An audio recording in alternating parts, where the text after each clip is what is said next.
At Christmas dinner, my brother said, "Kids don't belong here." My parents were uneasy. They didn't want me there. I took back my gift, left, and burned it. 30 minutes later, they begged. I just smiled. I stood on the snow-covered path in front of my parents' house, holding a lighter over a huge box. The flames were already licking the cardboard, leaving black spots that quickly spread upward. The frost pinched my cheeks, but I didn't feel the cold, only a strange, almost intoxicating lightness. The door flew open. Adrian rushed out onto the porch, followed by my father, Ethan, then Ketty. They all screamed at once, their voices merging into a single chaotic roar. Adrian lunged forward, but I took a step back, clutching the lighter tighter. The fire had already burned through the cardboard and reached the plastic inside. Smoke filled the air. "Emma, stop!" My father's voice was hoarse, almost desperate. "What are you doing?" I didn't say anything. I looked at them through the flickering flames. Ketty covered her mouth with her hand, her eyes wide open. Adrian froze on the porch, his face white, his lips parted. Behind him stood Marisa, his girlfriend, her arms crossed over her chest. She looked irritated and uncomfortable. "Damn it, Emma, what is this?" Adrian shouted, finally moving. He came down the porch steps but didn't dare come any closer. The fire was already too big. I smiled. I don't know where that smile came from. Probably from somewhere where hope used to live. Now there was emptiness, and it was easy to smile. "Merry Christmas," I said quietly and turned away. I heard shouting behind me, someone trying to put out the fire with snow, but I was already walking down the street without looking back. My ears were ringing. My hands were shaking, but not from the cold, from something else, from the fact that I had finally done something real, and it all started much earlier. I was 9 when Adrian, Dad, and Ketty were getting ready to go to the Grand Canyon. I remember standing in the hallway clutching my little backpack with a bunny on it. I had packed it myself, 2 t-shirts, shorts, my favorite book about dinosaurs. I wanted so badly to go with them. "You're too little, Emma," Ketty said, zipping up her travel bag. She didn't even look at me. "You'll break something. You know how you are." "But I'll be good." I felt tears welling up in my eyes, but I tried to hold them back. "I promise I won't be naughty." Adrian walked past me, dragging his suitcase. He was 16 at the time and already considered himself an adult. It's going to be a tough trip. You'll get tired and start whining. You'd better stay with Grandma." Ethan said nothing. He was always silent when decisions had to be made. He just took the car keys and left first. I stayed with Grandma Felicia for a whole week. She was kind, baked me cookies, and let me watch cartoons late into the night. But that wasn't what I wanted. I wanted to be with them, to be part of their journey, their memories. When they returned, I was sitting on the porch, waiting. Adrian jumped out of the car first, talking loudly and cheerfully. Ketty laughed. Ethan smiled. They were happy, without me. "How are you doing?" Ketty asked, walking past and touching my shoulder. "Did Grandma feed you well?" "Yes," I replied. She nodded and went into the house. No one asked if I missed them. No one showed me photos or told me what it was like. They just went back to their normal lives, and I was left on the outside. I was 13 when they went to the concert. Some famous band I knew nothing about, but Adrian had been talking about it for a whole month. I asked to be taken. I even agreed to stand on the sidelines for the whole concert and not get in the way. "It's not for kids, Em," said Ketty, painting her lips in front of the mirror. "You won't understand the music, and it will be loud. You'll be scared. I'm 13. I'm not little." "You are little for this," Adrian grumbled, pulling on his jacket. The 3 of them went, and I stayed home again. I sat in my room, listened to music on my headphones, and tried not to think about how much fun they were having without me. I didn't even cry. I just lay on my bed, staring at the ceiling. I was getting used to the fact that my place was always somewhere on the sidelines. At 15, they rented a house on the coast for the whole summer. I dreamed of the sea, long walks on the beach, evenings by the fireplace, and board games. I imagined how we would all cook dinner together, laugh, and tell stories. "You know how bored you'll be there," Ketty said when I asked if I could go. "You'll just whine that there's nothing to do." "You're better off staying here and inviting your friends over." "I don't have any friends," I replied quietly. Ketty looked at me with a strange mixture of pity and irritation. "Well, then you'll find something to do. You're a grown woman now, grown up when it was convenient, and too small when it came to their plans." I stopped asking. I stopped trying to be part of their lives. I just existed alongside them, like furniture that blends into a room. I went to school and came home when everyone was already asleep or sitting in front of the TV. I ate dinner alone in the kitchen and read books in my room. I was invisible, convenient, quiet. At 17, I went to work, not because I needed money. Ethan gave me an allowance, albeit reluctantly, but because I wanted to prove something. To myself, to them, I don't know who, that I wasn't a burden, that I could do it on my own. The Bean and Brush coffee shop was small, cozy, with the constant smell of freshly brewed coffee and baked goods. The manager, a man named Gaston, took me on without any experience. He said he saw diligence in me. I clung to those words like a lifeline. The first few weeks were difficult. I burned my fingers on the coffee machine, mixed up orders, and couldn't keep up with the pace. But I was learning. I came in before everyone else and stayed after my shift to clean the equipment and prepare everything for the next day. Gaston noticed this. Sometimes he nodded approvingly, sometimes he gave advice. I felt that I was being seen here. I bought myself clothes, a phone, and even signed up for barista courses with my own money. I tried to talk about it at home, at dinner. Ketty nodded without looking up from her plate. Ethan grumbled, "Good for you." Adrian smiled with the condescending indulgence of an older brother. "Well, you can't change the world with coffee, Em," he said once, putting down his fork. "But if you like it, that's great." I didn't like it. I wanted them to see me, the real me, the one who doesn't just exist nearby but lives. But they looked through me as if through glass. I prepared for Christmas for months. I saved every dollar from my salary and barely spent anything on food. I lived on sandwiches and cheap pasta, even denying myself coffee in other cafes. I knew I wanted to give them something special, something that would bring us together, a home theater, a projector, a stereo system, a large screen, only the best, $5,000. I imagined us sitting together in the living room, watching movies like a real family, like those perfect families in commercials where everyone is happy and close. Maybe it was naive, but I wanted to believe. I arrived at the house on the evening of December 24th. The box was huge, and I barely managed to carry it from the taxi. I stopped on the porch and caught my breath. I smiled to myself. Finally. I opened the door. The table was already being set in the living room. Ketty was arranging the plates. Ethan was carrying a pot with something fragrant from the kitchen. Adrian was sitting on the sofa, hugging Marisa, a slender blonde with a sharp gaze, around the shoulders. She was telling him something, and Adrian was laughing. "Hi," I said as I walked in. Everyone turned around. Ketty smiled uncertainly. Ethan nodded.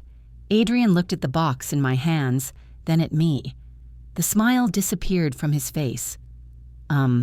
Honestly, tonight is for adults. Kids aren't welcome here." I felt something break inside me, quietly, almost imperceptibly, like a string snapping without a sound. "What?" I didn't understand at first. "Well, you understand," Adrian shrugged. "We're having a serious conversation here. We need to discuss plans. You'll get in the way." I looked at Ketty. She looked away and started fussing with the napkins. Then at Ethan. He was silent too, staring at the floor. No one objected. No one said, "Stay, Emma, you're family." Marissa whispered something to Adrian, and he nodded. I put the box on the floor. I turned and left without saying a word. I picked up the box and dragged it behind me. It was heavy, its sharp edges cutting into my palms. But I felt no pain, only cold and emptiness. I stopped on the porch. I put the box on the snow. I took the lighter I carried for the candles in the cafe out of my pocket. I clicked it. A small yellow flame flared up. I lit the edge of the cardboard, and then they ran out. The apartment on West Street smelled like something between kitchen trash and cheap air freshener. I rented a room here for $300 a month, the cheapest I could find. 3 neighbors, a shared bathroom, a kitchen the size of a closet, but it was mine. Damien, a 23-year-old guy, spent his days and nights at the computer, playing something with constant explosions and screams. His room was across from mine, and the walls here turned out to be paper thin. The first few nights I didn't sleep listening to him yell into the microphone, "Cover me, you idiot!" Then I got used to it. It even became background noise like the sound of a fan. Tessa was studying to be a nurse, constantly disappearing for her practicums and coming home exhausted, with dark circles under her eyes. She was sociable, but to a certain extent. She nodded when we met in the kitchen, sometimes treating us to leftover pizza. She didn't have the energy to communicate any more than that. Lynn, a girl from Korea, barely spoke English. She worked at some Chinese restaurant as a server and studied the language through YouTube videos. When we crossed paths, she would smile shyly and quickly hide in her room. I didn't insist on talking. I wanted silence myself. The first week after Christmas, the phone wouldn't stop ringing. Katie, Ethan, Adrian. I stared at the screen as the names flashed one after another and didn't touch the receiver. Then the messages started. "Emma, please talk to us. We didn't mean to hurt you." "Emma, it's all a misunderstanding. Adrian was just joking." "Why aren't you answering? We're worried." I read them before bed, lying on the narrow bed in the room that barely had enough space for a wardrobe. Worried. A misunderstanding. A joke. Words that meant nothing. 3 days later, I blocked all their numbers. Strangely, I didn't cry. I expected it to be worse, that I would break down, start crying, regret the burned gift. But inside there was only emptiness, so cold and silent that even tears seemed unnecessary. I realized one simple thing. They never needed me. Not as a daughter, not as a sister. I was a duty, an item on the to-do list. Feed, clothe, give pocket money. They did it conscientiously, but without love. Without desire. It hurt more than anger. Anger can be shouted out, beaten out with a pillow, burned in a fire. But emptiness can only be carried inside. I started working more. Gaston didn't object. On New Year's Eve, the cafe was flooded with people, and extra hands were needed all the time. I took all the shifts I could, morning, evening, even weekends. I came at 6 in the morning when the streets were still empty and the sky was gray and low. I left at 9 in the evening when my legs were aching and my fingers were trembling with fatigue. Shayla worked with me on the evening shifts. She was 26 and had a confidence that I always envied. Short dark hair, a nose piercing, a tattoo on her wrist, some kind of geometric pattern. She spoke quickly, gestured actively, and wasn't afraid to argue with dissatisfied customers. One evening, as we were cleaning the coffee machine after closing, she looked at me and said, "You've changed." I looked up. "What?" "Since you came back from vacation, you're different, tougher." I frowned, trying to figure out if it was an insult or a statement of fact. "Is that bad?" "No," Shaylo smiled. "On the contrary. Before, you were kind of, I don't know, transparent. Like you were afraid to take up space. But now, there's something about you." I didn't know how to respond. I just kept wiping the stainless steel. Shaylo leaned against the counter, twisting the rag in her hands. "You know, I won't be here long." "Are you quitting?" "No. Well, maybe. I'm just thinking about my own thing. Something small but mine." She fell silent, staring out the window. Craft coffee, special varieties, roasted to order, sales to coffee shops, maybe a small online store. I put down the rag. "That's expensive. Equipment, premises, licenses." "Expensive," Shaylo agreed, "but possible, if you do it gradually. First, a small roaster, home roasting. Then, when we have customers, we can scale up. She looked at me. You could join me, if you want. I laughed. Not maliciously, just out of surprise. Me, I don't even have enough money. Neither do I. Shaylo shrugged. But we have time and hands. And judging by how you make coffee, taste too. I was silent. The idea seemed crazy. We were two girls with no education, no connections, no capital. What could we do? But something inside me responded. Something small, warm, like hope. Over the next few weeks, we talked about it more and more.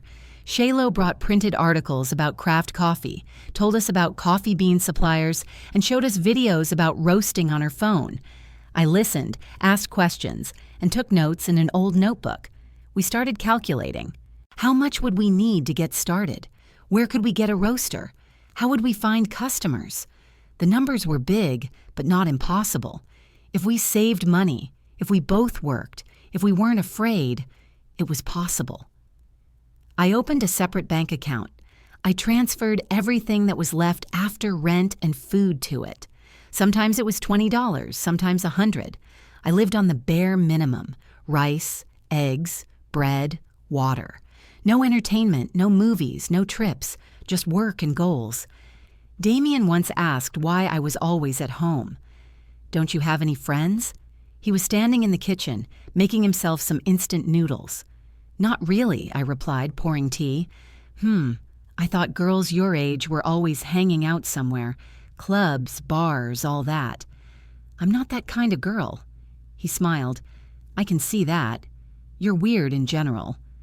Thanks, I said without irony. He laughed and went to his room. Tessa sometimes tried to talk to me. She asked how I was doing, if everything was okay. I answered briefly, but not rudely. She was kind, just tired, like all of us. Lynn knocked on my door once. When I opened it, she was standing there with a plate of food, rice, vegetables, something fried. For you, she said in broken English. You're thin. Eat. I took the plate, not knowing what to say. Thank you. She nodded and left. I stood there with the plate, watching her go. Maybe not all people are like my family. Maybe some people just give without expecting anything in return. 2 months passed. The phone stopped ringing. Katie and Ethan gave up, or maybe they just realized I wasn't coming back. Adrian stopped calling too. I didn't care. I worked 12 hours a day, 6 days a week. On my day off, I went to the library, read books about business, and watched free webinars. Shaylo did the same. We shared our findings, discussed, argued. One evening, as we sat in an empty coffee shop after our shift, Shaylo said, "We're going to do this, Em. I can feel it." I looked at her. In the dim light of the lamp, her face looked tired, but her eyes were burning. Where does that confidence come from? Because we've both lost something, and we both want to build something new. That's powerful motivation. I fell silent. She was right. 4 months after Christmas, I had $200 in my account. It wasn't much, but it was a start. Shaylo had saved about the same amount. We started looking for an old roaster in the classifieds. We found a man selling equipment after closing his business. The roaster wasn't new, but it worked. We looked it over together, haggled, and got it for $800. Shiloh brought it to her garage. We stood there looking at the rusty metal and peeling paint. "It's awful," I said. "It's ours," Shiloh replied. And we laughed. For the first time in a long time, I laughed sincerely. We started roasting beans in the evenings. We bought cheap varieties for practice, experimenting with temperature and time. Half of them burned, half were under-roasted. But we were learning. Gaston found out about our plans. At first he was surprised, then he smiled. "You girls are crazy, but I like it." He even gave us some contacts for local coffee shops that might be interested. We sent samples and wrote letters. Most didn't respond. One coffee shop agreed to try it. It was a small step, but it was a step. 3 more months passed. I hardly thought about my family. Sometimes, lying in bed at night, I remembered Ketty's face when she looked away, or Ethan's silence, or Adrian's words. This is no place for children. But it didn't hurt as much anymore. It just was. I no longer tried to earn their love. I was building my life, slowly, uncertainly, but my own. Shiloh once said, "You know you're strong, right?" I shook my head. "I'm just doing what I have to do." "No." She put her hand on my shoulder. "Strong people do that. They just keep going." I didn't answer, but maybe she was right. I was no longer the Emma who stood on the porch with a gift box. I was someone else, someone who had learned to live without approval, someone who had found purpose in her work, not in the expectations of others. And that, as it turned out, was enough. A year changes a person, sometimes imperceptibly, sometimes like an earthquake. Both happened to me. Shiloh and I rented a small space on the outskirts of town, a former warehouse that had been empty for several years. The owner, an elderly man named Bert, was surprised when we came to look at it. "Two girls?" He scratched his gray stubble on his chin. "What are you going to do there?" "Roast coffee," Shiloh replied. Bert looked at us skeptically, but the money suited him. $450 a month for 50 square meters with high ceilings, concrete floors, and one small window near the ceiling. The perfect place for beginners without money. The first month we just cleaned.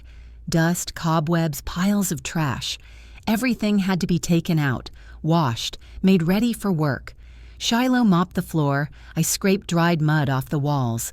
Our hands were sore from the chemicals. Our backs were aching. But we were happy. "This is ours," Shiloh said, standing in the middle of the empty space. "You understand? Ours." I nodded. I understood. We named the workshop Ember Bins. Shiloh said it sounded mysterious. I didn't explain that ember means the coal that remains after a fire. She probably figured it out herself, but she didn't ask. It was another reason why we worked well together. She didn't pry where she shouldn't. The bureaucracy was terrible. Licenses, permits, business registration, tax forms, an endless stream of paperwork that had to be filled out, certified, and submitted. I spent my evenings sitting at the table in my apartment, Googling how to do it all. Shiloh called the authorities to find out the details. We were sent from one window to another, forced to redo documents 3 times. One woman in the city administration, with yellow hair and glasses on a chain, looked at us as if we were asking for permission to open a casino. "Do you understand how many coffee shops close every year?" She tapped her pen on the table. "The statistics are grim." "We're not a coffee shop," Shiloh replied calmly.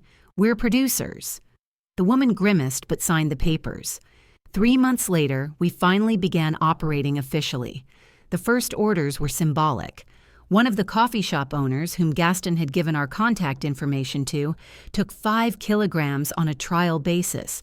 We roasted the beans at night, packed them in craft bags, and signed them by hand. Shiloh delivered them herself the next morning. When she returned, I was sitting on the floor of the workshop, leaning my back against the wall.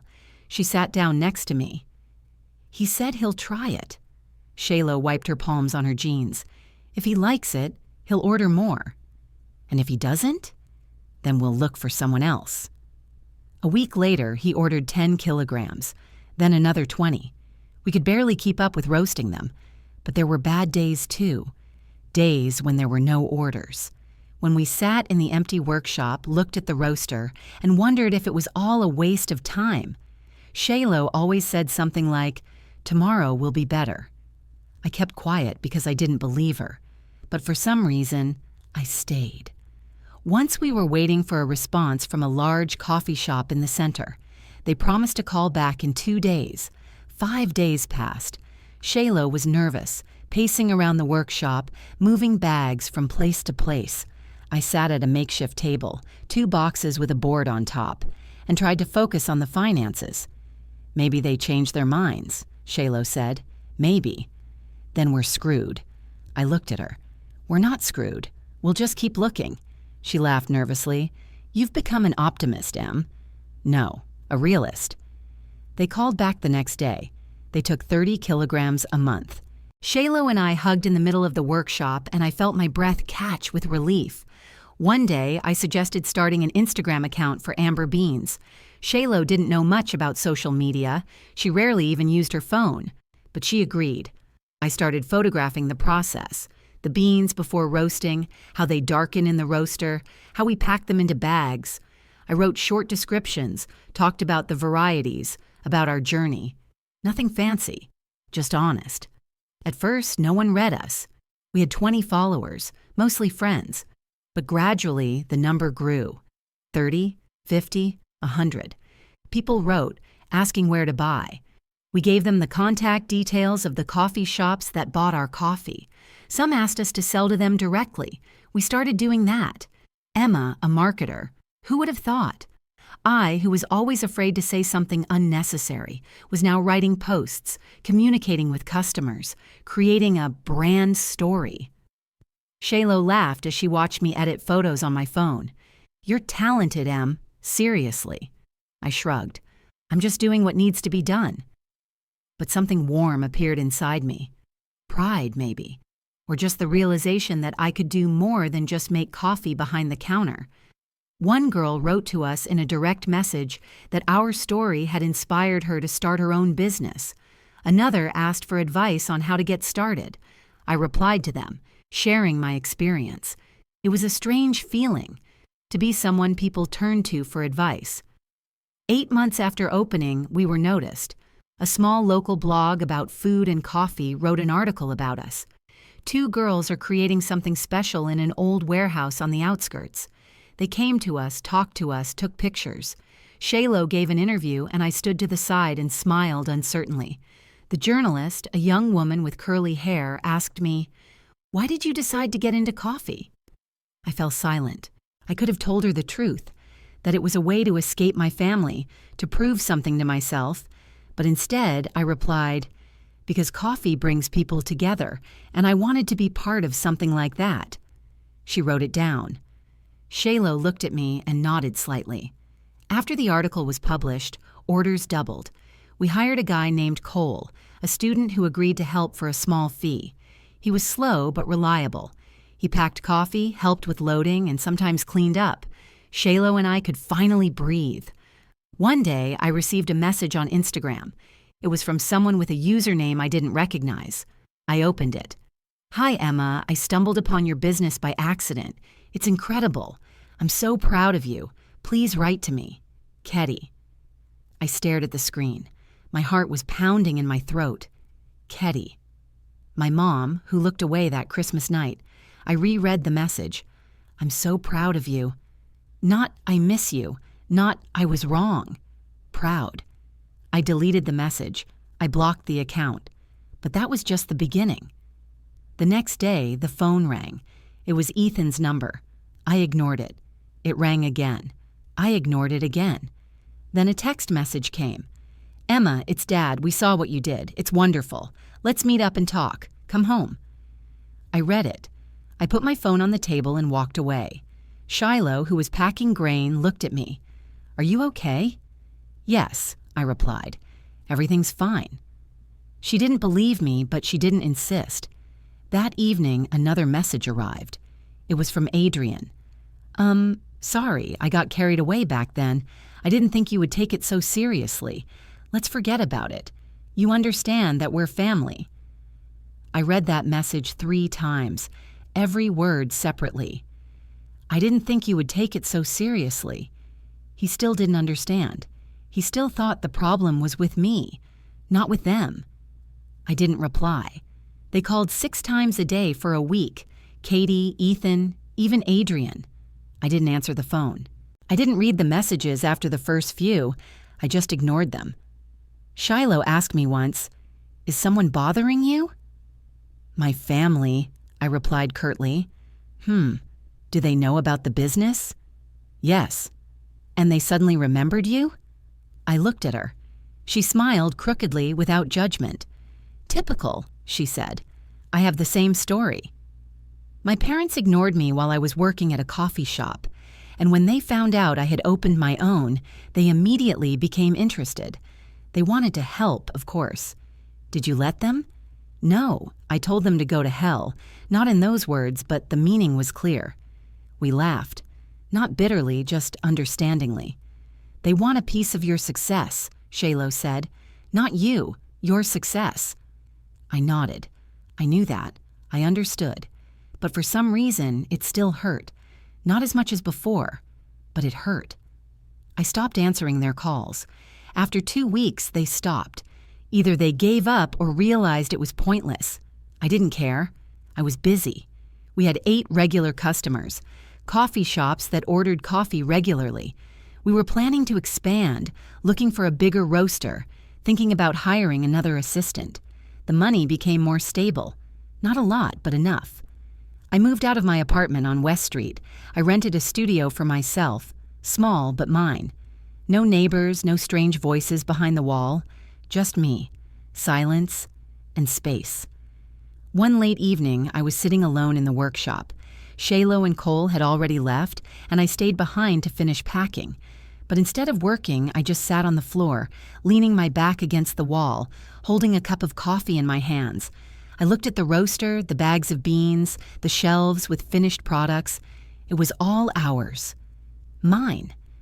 I wasn't happy in the way they show in movies. There was no euphoria, no tears of joy, no feeling that life was perfect.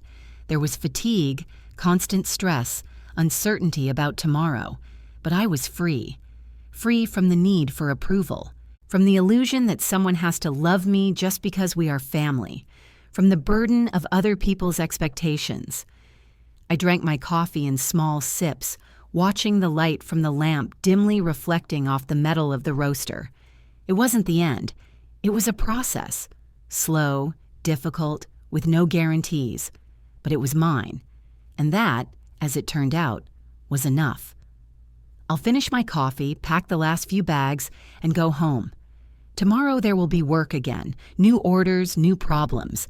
But I'll manage, because now I knew I was stronger than I thought, stronger than I had been taught to believe. I put the empty cup on the floor, stood up and dusted off my jeans. I turned off the light and left the workshop, locking the door behind me. The night was cold and starry. I walked to my car, breathing in the frosty air. Somewhere out there in the city, Ketty, Ethan, and Adrian were living. Maybe they were still trying to call me. Maybe they had already forgotten. I didn't care. I drove home listening to the quiet radio and felt something like peace, for the first time in a long time. Adrian showed up on Thursday, around 8 in the evening. I was about to close the workshop. Shiloh and Cole had left an hour ago, and I stayed behind to check the orders for tomorrow. I heard the door open, turned around, and froze. He was standing in the doorway wearing a dark jacket, his hands in his pockets. He looked older than I remembered. His face was thinner, with shadows under his eyes. His hair was a little thinner at the temples. He had always been so confident, but now he looked tired. "Hi, Em," he said quietly. I didn't answer. I just stared, clutching the tablet with the orders in my hands. "Can I come in?" He stepped inside without waiting for an answer. I put the tablet on the table. "What do you want, Adrian?" He stopped in the middle of the workshop and looked around. He looked at the roaster, the bags of beans, the shelves with packages. "This place is cool," he said. "Seriously, I didn't think that it would turn out like this." "Thanks," I replied dryly. "Is that all?" He laughed nervously and rubbed his face with his palm. "No. I came to talk, to have a normal conversation." "About what?" "About that Christmas. About what I said." He took a step closer. I'm sorry. Seriously. I was a jerk. I shouldn't have said that." I crossed my arms over my chest. "It's been almost 2 years, Adrian. Why did you wait until now to come?" He looked away. "I thought you'd come around, that you'd calm down and realize I didn't mean to hurt you. But then Ketty said you weren't answering your phone, and I realized I had to come in person." "Ketty said," I repeated. "You didn't decide on your own. She told you." He clenched his jaw. "What difference does it make? I'm here, aren't I?" I came to apologize. "But not because you're really sorry. Because you were told to." Adrian shrugged irritably. You always complicate things, Em. Always. I said I'm sorry. What else do you want? I laughed. Not out of anger, but simply because of the absurdity of the situation. Nothing. I don't need anything from you. He moved closer, his face tense. My parents are sick at heart because of you. Do you know that? Katie cries all the time. Ethan is silent, but you can see he's upset. They want you to come back. Sick at heart, I repeated quietly, but not sick enough to come themselves. They sent you. They were afraid you wouldn't want to see them, and they were right. Adrian stared at me. What happened to you, Em? You've become so cold. You understand that family is sacred, right? That you can't just cut everyone off? I stepped closer to him, looking him straight in the eye. Family is the people who are there when you need them, not just when it's convenient for them. You were never there, Adrian. Never. He was silent. I continued. Do you remember how I begged to go with you to the Grand Canyon? How I asked you to take me to a concert? How I wanted to spend the summer together? Do you remember what you said to me? We didn't want you to get in the way, I finished for him. Yes, I know. I always got in the way. I was always a burden. And now that I've achieved something, you suddenly remembered that I exist. Adrian turned away and rubbed the back of his head. That's not true. We didn't think it was that important to you. That's exactly the problem. You never thought about me. Silence. Adrian stood staring at the floor. I waited. Finally, he spoke. I'm having problems at work. I wasn't surprised. I was expecting it. What kind of problems? The company is downsizing. I might get laid off. They've already laid off a few people, and it looks like I'm next. I'm sorry, I said emotionlessly. He looked at me, something like hope in his eyes. I was thinking, maybe you could help. I mean, your business is doing well. Maybe I could work here, or you could lend me some money until I find something new. I stared at him. I couldn't believe what I was hearing. Are you serious? I'm your brother. I'm not asking for much, just a little support. Support, I repeated quietly. The support I never got from you. This is different. How?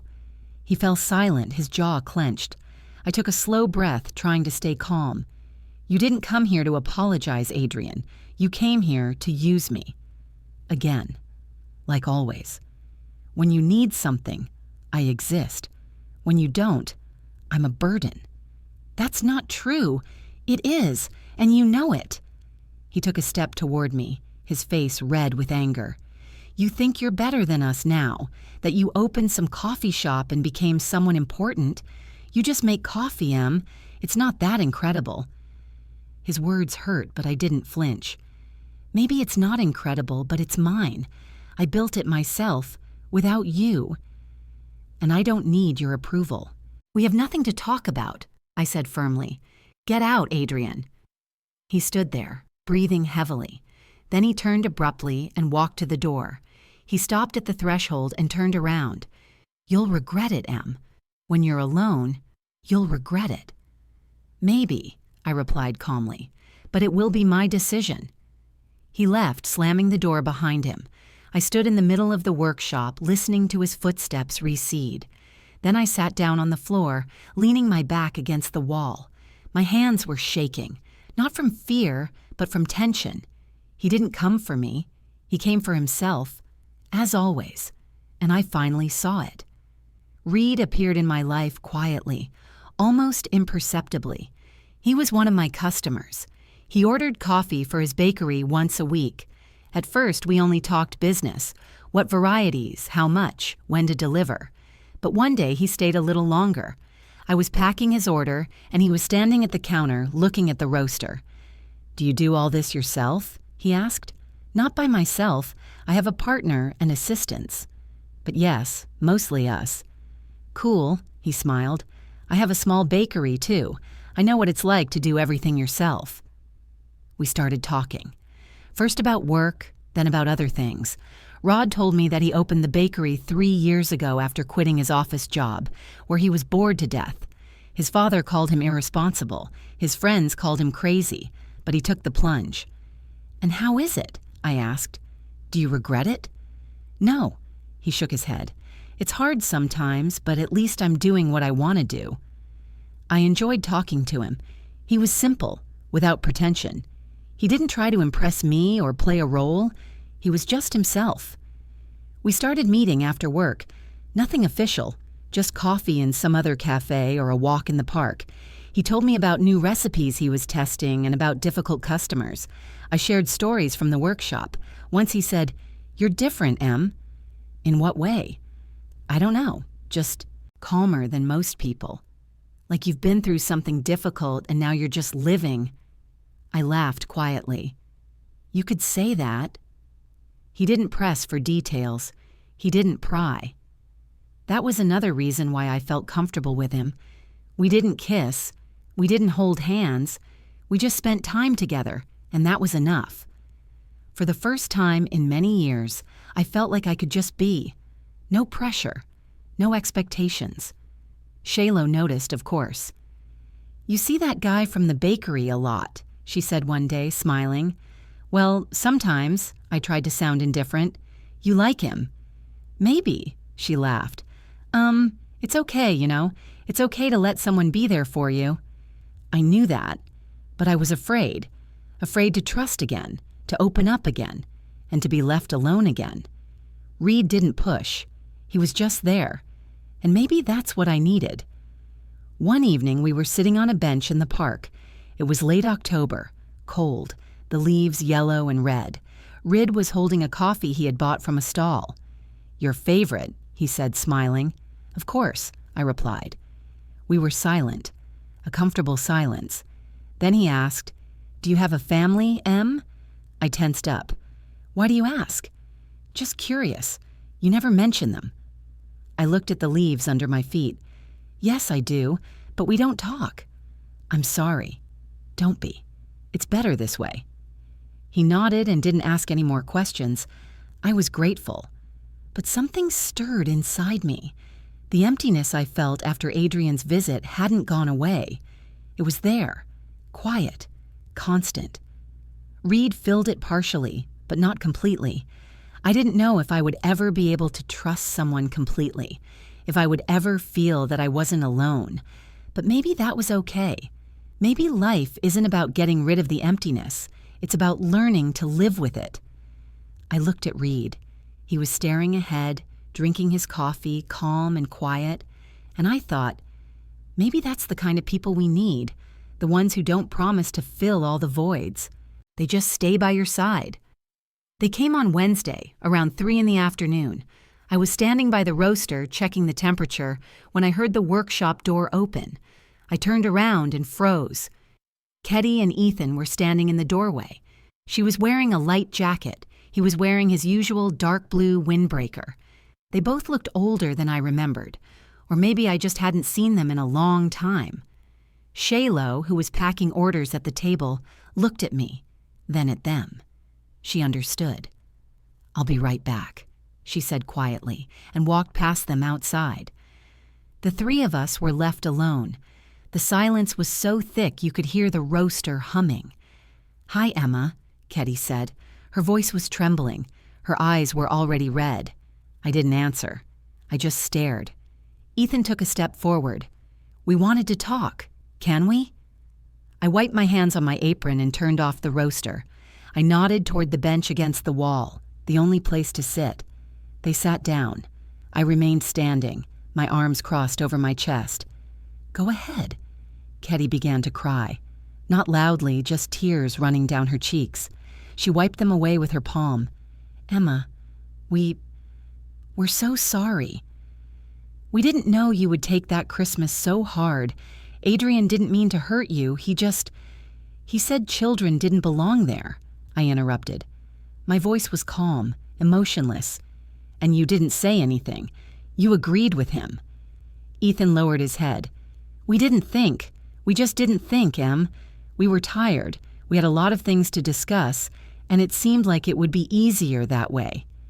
Easier, I repeated. For you. Ketty sobbed. We want to make it right. Please come home. We'll be different, we promise.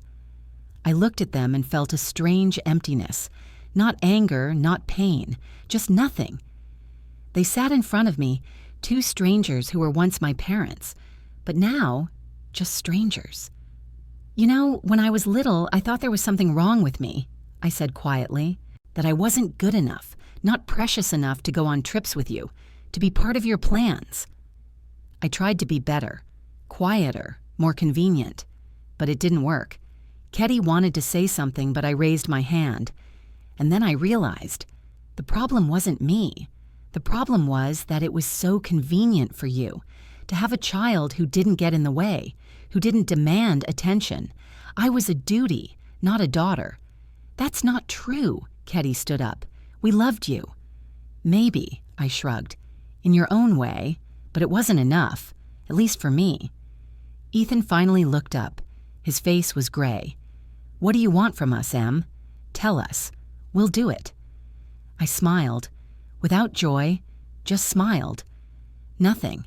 I don't want anything from you. I've already built my life without you. But we're family, Ketty whispered. Family isn't blood, I replied. Family is the people who are there when you need them, who see you. You've never seen me. Silence hung between us again. Ketty cried louder. Ethan sat with his fists clenched on his knees. You came here because you saw that I was succeeding, I continued. Not because you missed me, not because you realized your mistake, but because now I'm no longer a burden. I'm worth something, and you want to be a part of that. No, Ethan shook his head. We just what? I stepped closer. You just want to ease your conscience? To tell yourselves that you're good parents who fixed everything? He fell silent. I took a slow, deep breath.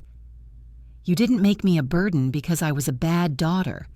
You made me a burden because it was convenient for you. And I forgive you. Not for you, for myself.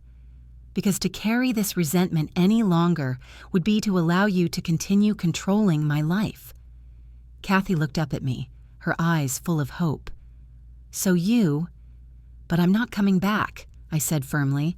I'm not the Emma who begged you to take her on a trip, who burned a gift so you would finally see how much it hurt her. I'm different, and I don't need your approval. Ethan stood up slowly. So did Ketty. She wiped her face, but the tears didn't stop. Will you ever be able to call us? She asked quietly. I don't know, I replied honestly. Maybe. But I can't promise anything. They left without saying a word. Ketty turned around at the door as if she wanted to say something, but changed her mind. Ethan pushed the door open, and they left. I stood in the middle of the workshop, staring at the closed door. I didn't cry. I didn't feel relief or triumph. I just stood there. Shiloh came in a few minutes later. Are you okay? Yes, I said. I'm fine. She came over and put her arms around my shoulders. I leaned my head against her shoulder and closed my eyes. You did great, Shiloh whispered. I didn't know if it was true, but I wanted to believe it. Another 6 months passed. Amber Beans had grown. We hired 2 more employees, bought a second roaster, and expanded our product range. And then Shiloh suggested something crazy. Let's open a coffee shop. I looked at her like she was crazy. We barely have enough time for the workshop. That's exactly why, she smiled. We need a space where people can try our coffee, where we can show that it's not just a product, it's an experience. I fell silent. The idea was scary, but also interesting. We found a small space not far from the Center A, former bakery, 80 square meters, large windows. The rent was higher than in the workshop, but we took the plunge. We did the renovations ourselves. We painted the walls, assembled the furniture, installed the equipment. Cole helped, as did another new employee, a girl named Jocelyn. We worked in the evenings, after our main jobs, until late at night. Reed showed up unexpectedly. He came to the workshop several times to order coffee for his bakery. We talked briefly about business, but once he stayed longer. "I hear you're opening a coffee shop," he said, leaning against the counter. "Yes," I said, wiping down the coffee machine. "In a month, if all goes well. I can help with the baking, if you want. I'll supply fresh croissants, muffins, that's all." I looked at him. He was ordinary. Medium height, slightly stocky, with perpetually tousled hair and a soft smile. Nothing special, but there was something calm and reliable about him. "That would be great," I replied. He started bringing in baked goods, first as samples, then regularly. We agreed to work together. He supplies, we sell. But beyond business, we started just talking.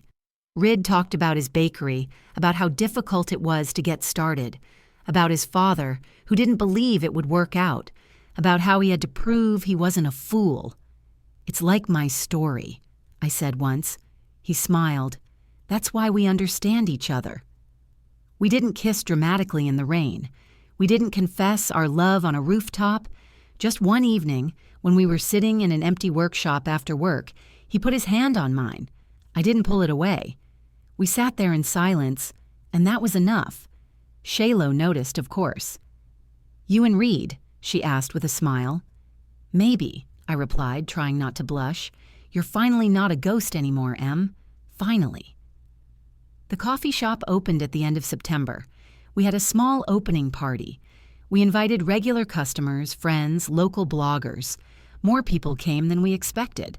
They drank coffee, praised the interior, and bought beans to take home. I stood behind the counter, looked at the crowded room, and couldn't believe it was real. Rid came up and put his arm around my waist. "You did it," he said quietly. "We did," I corrected him. "We did it." A few weeks later, Lynn came into the coffee shop. She was my former neighbor from the apartment on West Street. She had changed, neatly dressed, her hair pulled back, a confident smile on her face. "Emma." She came up to me and we hugged. "Lynn, how are you? What's new?" She told me she had finished her English courses, found a job in an office, and was now working as an assistant manager. The pride in her voice was palpable. We sat down at a table by the window, and I brought 2 cups of coffee. "You did it," Lynn said, looking around the coffee shop. "I remember when you lived in that room and worked all the time. And now, this." "You too," I replied. "You did it too. An office job, English, that's cool." We laughed, not ironically, but sincerely. 2 girls who started with nothing and achieved something of their own. I looked out at the street through the large window. People were walking by, rushing somewhere. Life flowed continuously, chaotically, and I sat here in my coffee shop drinking coffee with my friend and feeling something like peace. It wasn't fairy tale happiness. It wasn't a perfect picture from the movies. I still had difficult days when I wanted to give up, when the bills were piling up, when orders were canceled, when I was so tired I could barely stand on my feet. But I found my people. Shaylo, Reed, Cole, Jocelyn, Lynn. People who saw me. The real me. Not perfect, not convenient, just me. And that was enough. In the evening, when the cafe closed, I was left alone. I turned off the lights, leaving only 1 lamp above the counter. I sat on a high chair, looking at the empty hall. I remembered that Christmas night when I stood in the snow, setting fire to a box, as I watched the flames, feeling something inside me break forever. At the time, I thought I had burned a gift, but in reality, I had burned an illusion. The illusion that love can be earned, that if you try hard enough, behave quietly enough, give enough, you will finally be seen. That illusion burned to ashes. And something new grew from the ashes, something that was mine, not perfect, not painless, but real. I got up, grabbed my bag, turned off the last light. I went out into the street and locked the door. The night was cool and starry. I walked to my car, breathing in the air and smiling to myself. Somewhere out there lived Keddy, Ethan, and Adrian. Maybe they were thinking of me. Maybe not, but I didn't care anymore. I had my life, my people, my freedom, and that was the most precious thing I had ever had.